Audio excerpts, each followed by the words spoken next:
Buenas tardes, profesores y compañeros. Hoy vamos a presentar la fisiopatología de la diabetes mellitus tipo 2 junto a Catalina Troncoso, Almendra Rengifo y Daniela Zarzuri. La diabetes mellitus es una enfermedad en la cual no se logra mantener la homeostasis de la glucosa, ya sea por la poca o nula capacidad de secretar insulina. Existen dos tipos de diabetes: la diabetes mellitus tipo 1, en la cual no produce bastante insulina, y la diabetes mellitus tipo 2, en la cual no se produce suficiente insulina o presenta resistencia a ella, por lo cual no se puede utilizar adecuadamente debido al deterioro de células beta pancreáticas, ya que estas son las que producen insulina. Esta enfermedad está relacionada con otros trastornos como la obesidad, la hipertensión y la dislipidemia, que contribuyen en conjunto a una tasa de mortalidad cardiovascular alta.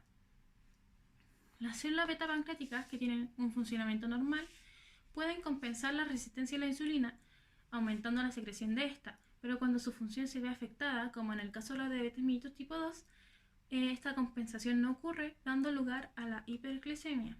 Esta enfermedad, en caso de no someterse a tratamiento, puede aumentar el riesgo de enfermedad cardíaca, accidente cerebrovascular, presión arterial alta y estrechamiento de los vasos sanguíneos. Respecto a la fisiología en un paciente sano, luego de comer se descomponen los carbohidratos en el intestino delgado en compuestos simples de digerir, dando como resultado un tipo de azúcar simple, la molécula de glucosa. Las células que están en la membrana del intestino delgado absorben la glucosa llevándolo al torrente sanguíneo, aumentando la glicemia, glucosa en la sangre. Cuando la sangre llega al páncreas, las células beta pancreáticas detectan los altos niveles de glucosa y producen insulina para controlar estos niveles.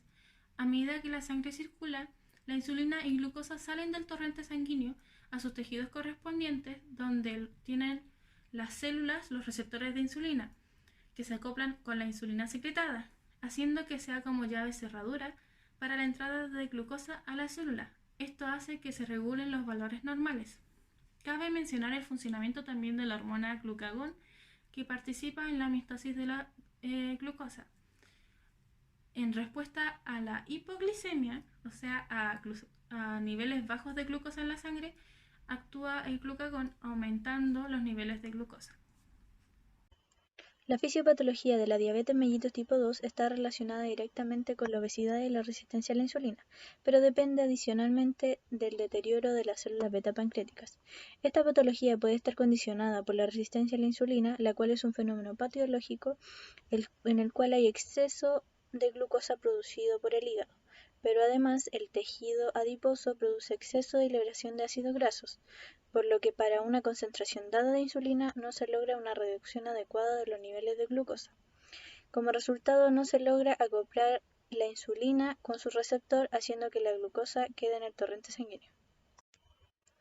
También puede estar condicionado por la falla en las células beta pancreáticas, pero se asocia con una predisposición genética, de tal manera que no todos los individuos desarrollarán diabetes mellitus 2 a pesar de presentar resistencia a la insulina. El daño de las células beta pancreáticas tiene relación con la producción de estrés oxidativo, derivado de la oxidación de la glucosa y la oxidación de ácidos grasos libres. Debido al daño de las células beta pancreáticas se produce poca o nula insulina, por lo que los receptores de insulina no logran completar que entre toda la glucosa a la célula, por lo que queda en la sangre, dando como resultado en el paciente hiperglicemia. Los órganos receptores de la patología diabetes mellitus 2 son el riñón por el aumento de la reabsorción de glucosa, el intestino delgado por la disminución del efecto de incretina, las células alfa por el aumento de la producción de glucagón y la disfunción de los neurotransmisores cerebrales. Como podemos ver en la imagen, la hiperglicemia produce una disminución en efectos de la incretina, incremento de la lipólisis, incremento en la absorción tubular de la glucosa en el riñón, disminución de la captación de glucosa en el músculo, disfunción en los neurotransmisores cerebrales, incremento de la gluconeogénesis por el hígado, incremento de la secreción del glucagón por las células alfa del páncreas, disminución paulatina en la secreción de la insulina por el páncreas, y todo esto implica dos mecanismos patógenos primarios: la disminución progresiva de la función de las células de los islotes que resulta en secreción de la insulina reducida y la supresión inadecuada de la secreción del glucagón, y la resistencia periférica de la insulina, que da lugar a la disminución de las respuestas metabólicas a la insulina. Son diversos los factores que afectan directamente en el desarrollo de la diabetes mellitus tipo 2.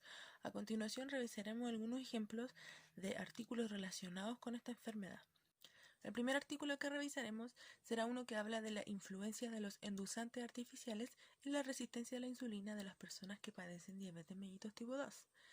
Este estudio se realizó en una población que padece la enfermedad y se dividió en dos grupos. Un grupo de personas que sí consumía constantemente endulzantes artificiales y un grupo de personas que no consumían endulzantes artificiales de ninguna forma. Los resultados arrojaron que las personas que consumen endulzantes artificiales constantemente tienen o desarrollan una resistencia a la insulina mucho más alta que las personas que no lo consumen. Y además se demostró que las personas que han consumido endulzantes artificiales durante un tiempo muy prolongado presentan diabetes mellitus tipo 2 y una resistencia a la insulina mucho más alta. El segundo artículo que revisaremos es acerca de los factores que inciden en la diabetes mellitus tipo 2 en Chile. Para este estudio se tomó una población de personas con nacionalidad chilena y se les midieron diferentes factores como el estilo de vida, el nivel socioeconómico, el sexo, la edad, el índice de masa corporal, la presión arterial, entre muchos otros. Los resultados de este estudio arrojaron que las condiciones con mayor riesgo de padecer esta enfermedad es para mujeres y para personas mayores a 45 años, además de que la enfermedad se relaciona directamente a personas con hipertensión arterial, sobrepeso y malos hábitos alimenticios y sedentarismo.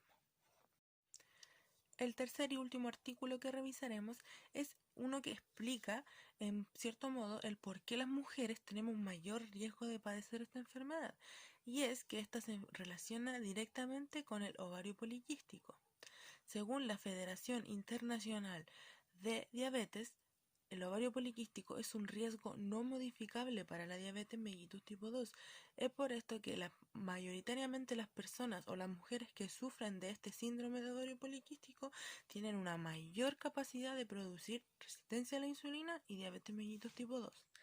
Como vimos en los estudios de artículos relacionados, hay diversos factores que influyen en el desarrollo de esta enfermedad, algunos más específicos como la ingesta de endulzantes artificiales o el desarrollo del síndrome del ovario poliquístico en las mujeres.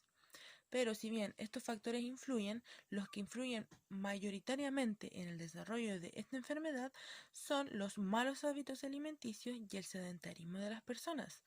Hoy en día, la incidencia de esta enfermedad en la población ha aumentado considerablemente. Es por esto que nuestro principal rol como profesionales de la salud, aparte de influir en el ámbito científico y en el ámbito farmacológico de la enfermedad, también tenemos un rol social, el cual es prevenir el desarrollo de este tipo de enfermedades como la diabetes mellitus tipo 2 o la hipertensión arterial.